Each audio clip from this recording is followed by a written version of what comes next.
अस्सलाम वालेकुम फ्रेंड्स आप मेरे चैनल पर पहली बार आए हैं तो प्लीज मेरे चैनल को सब्सक्राइब लाइक शेयर और कमेंट करें। प्लीज मुझे सपोर्ट करें सब्सक्राइब करके। दहशत के पिटारे से एक डरावनी कहानी जिसे मौत का खेल कहना ही सही होगा। एक ऐसा भूतिया खेल जिसमें कई लोगों ने मौत को गले लगा लिया। एक शहर के कोने में एक भूतिया घर था। उसकी दहशत की खबर से सभी शहरवासी परिचित थे। उस घर के आसपास कई एकड़ जमीनों तक कोई घर नहीं बना था।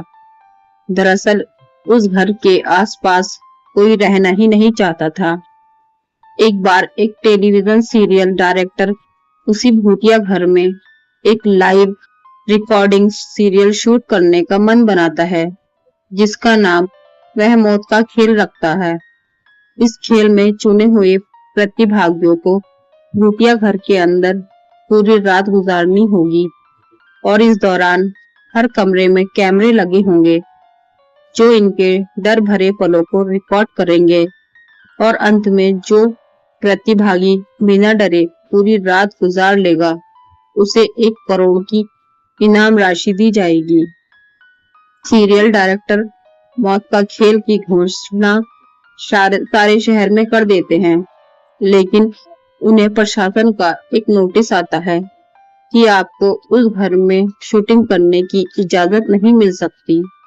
वह घर खतरे के दायरे में आता है। सीरियल डायरेक्टर बहुत नामी हस्ती था, इसलिए वह निजी तौर पर प्रतिभागियों की जिंदगी की सुरक्षा की गारंटी ले लेता है और कुछ शर्तों को लागू करने के बाद प्रशासन से उस भूतिया घर में सीरियल रिकॉर्ड करने की मंजूरी मिल जाती है, जिसके लिए उसे 2 गुने पैसे खर्च करने पड़ते हैं। प्रशासन की परमिशन मिलते ही पूरे शहर में मौत के खेल के पोस्टर चिपका दिए जाते हैं।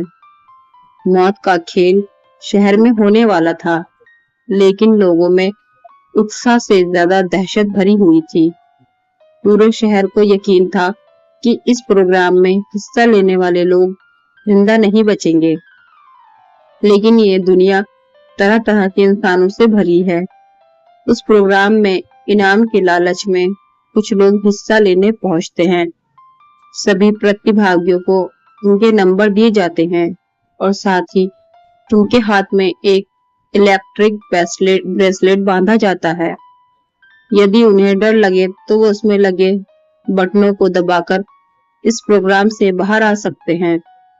प्रतिभागियों में 12 लड़के और 3 लड़कियां होती हैं। दिन के समय ही बिल्डिंग के कमरों में कैमरे लगा दिए गए थे, क्योंकि रात को भूतिया आत्माएं उस बिल्डिंग के कमरों में दहशत का तांडव मचाती है और रात के समय अंदर जाने की हिम्मत बहुत कम लोग ही जुटा पाते हैं। एक एक करके सभी प्रतिभागी अंदर चले जाते हैं। सभी अपने नंबर के हिसाब से अपने कमरे को चुनते हैं और अंदर जाते ही सभी को अंदर से ताला लगाकर चाबी बाहर फेंकनी होती है। दरवाजे का ताला इलेक्ट्रॉनिक बनाया गया था। उनके हाथ में लगे ब्रेसलेट के बटन दबाते ही वह ताला खुल सकता था, लेकिन यह बात उन्हें बताई नहीं गई थी। अगर किसी प्रतिभागी ने वह ताला खोला तो प्रतिभागी प्रतियोगिता से बाहर हो जाएगा, जो कि कमरे की रिकॉर्डिंग में दिखाई देगा। सभी के कमरे में निर्देश देने के लिए स्पीकर लगाए गए थे। उसी से सभी को संकेत दिया जाता है कि सभी जल्द से जल्द अपने कमरे का ताला बंद करके चाबी कमरे के दरवाजे से नीचे बाहर फेंकें और इसके बाद कमरे की लाइट बंद की जाएगी। निर्देश के अनुसार सभी अपने कमरों को अंदर से बंद कर देते हैं और चाबियां दरवाजे के नीचे फेंक देते हैं। कैमरा नाइट मोड रिकॉर्डिंग के अनुरूप लगाए गए थे, इसलिए भले ही प्रतिभागियों के कमरे में अंधेरा हो, लेकिन दर्शकों को टेलीविजन स्क्रीन में सब कुछ नजर आ रहा होता है।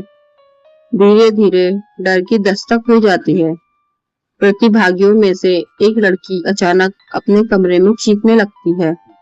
उसे ऐसा लगता है कि कोई उसका गला दबा रहा है और वह छटपटाने लगती है। कुछ ही देर में वह डर से बेहोश हो जाती है। इसके बेहोश होते ही लाइव सीरियल देख रहे दर्शक घबरा जाते हैं। अचानक एक एक करके सभी प्रतिभागियों पर भूतिया हमले होने लगते हैं।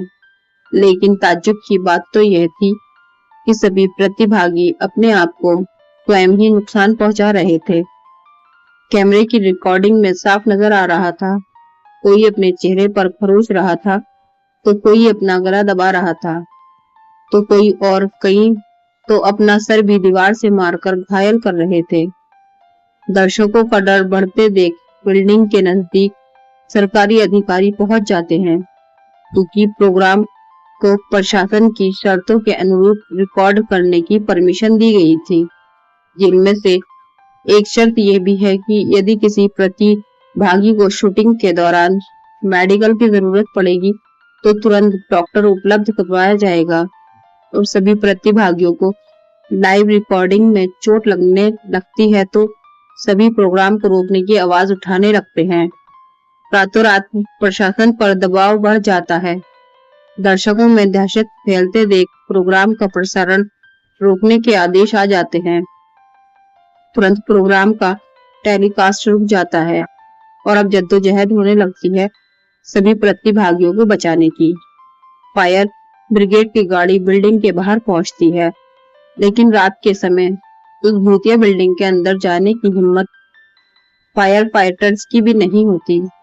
सभी बाहर से खड़े होकर प्रतिभागियों की मौत का तमाशा देख रहे थे, क्योंकि सभी उस बिल्डिंग के खूनी इतिहास से अच्छी तरह वाकिफ थे। कमरे में लगे हुए स्पीकर की मदद से सीरियल का डायरेक्टर प्रतिभागियों को ब्रेसलेट का बटन दबाकर बाहर आने का निर्देश देता है, लेकिन किसी प्रतिभागी को स्पीकर से कोई आवाज सुनाई नहीं देती और ना ही प्रतिभागी इतने कंट्रोल में थे कि वह ब्रेसलेट के बटन दबा सके। देखते ही देखते सभी प्रतिभागी लाइव रिकॉर्डिंग में ही आत्महत्या कर लेते हैं, लेकिन सभी जानते थे कि यह भूतों के द्वारा किया गया नरसंहार है। सुबह होते ही सबकी लाशें निकाली जाती है और सीरियल डायरेक्टर को भारी मुआवजे के साथ कई साल की जेल की सजा सुनाई जाती है और उस बिल्डिंग को हमेशा के लिए नो विजिट जोन घोषित कर दिया जाता है। और इसी के साथ यह कहानी समाप्त हो जाती है। फ्रेंड्स, आपको मेरी कहानी पसंद आई हो तो प्लीज मेरे चैनल को सब्सक्राइब करें, लाइक शेयर और कमेंट करें। शुक्रिया। अल्लाह हाफिज।